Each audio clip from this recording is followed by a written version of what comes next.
Welcome to yet another unboxing video on the Watch Kaki channel, and I've just received this package that just came in from DHL, and this one here came from Saint Martin. It consists of some strap purchase I've made, and also a loan set from Glenn. So it looks like everything is packed together.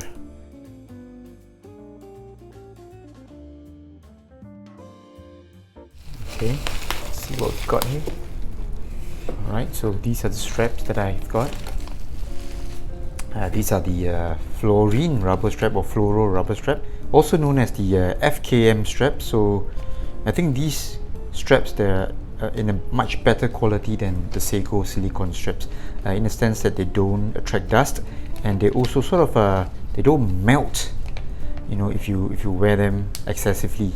And we've also got some spring bars here. I think these are regular 1.8mm spring bars, but I won't be using them. I'll be ordering some spring bars with fat tips, you know, to be used on my turtles and my samurais. And back to the watch in question.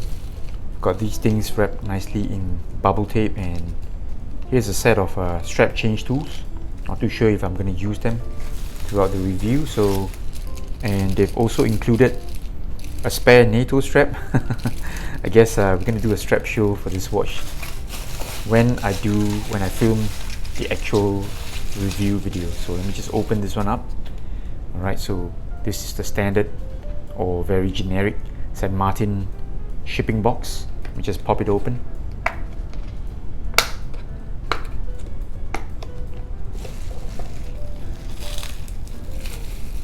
Alright, so yet more bubble foam. I'm just gonna slip this out of the bubble foam,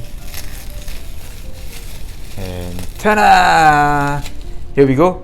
So this is the latest Saint Martin model. I think this one here, you know, they call this the first original watch because it is not exactly a homage. Okay, so granted, it's still using some Seiko parts bin kind of, you know, handsets and markers, but all in all, I would say you can say that this is a real Saint Martin model, not a homage, not based off anything else.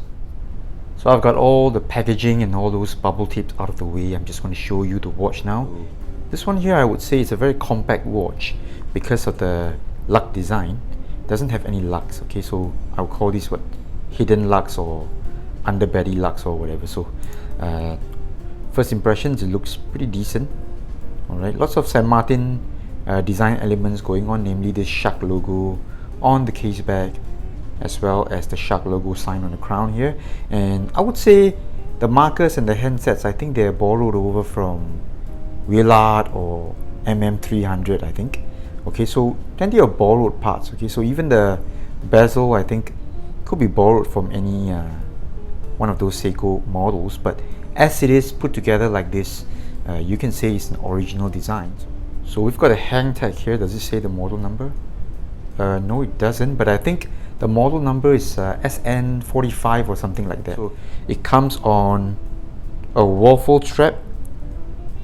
Alright, this waffle here is pretty long, I think.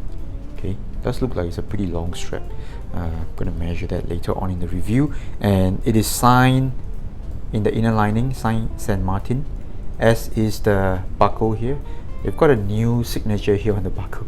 These guys, they keep changing their signature. Okay, so in the span of about 3 years, I think 2 to 3 years, they've, you know, revised their logos 3 or 4 times already. So on the watch itself, they've got the shield logo just underneath the 12 marker, and I would say this is the direction that the company is going in. I've seen most of their recent releases with this type of logo. Alright, let's quickly do some hand alignment checking. So this is the NH35 movement, so it will turn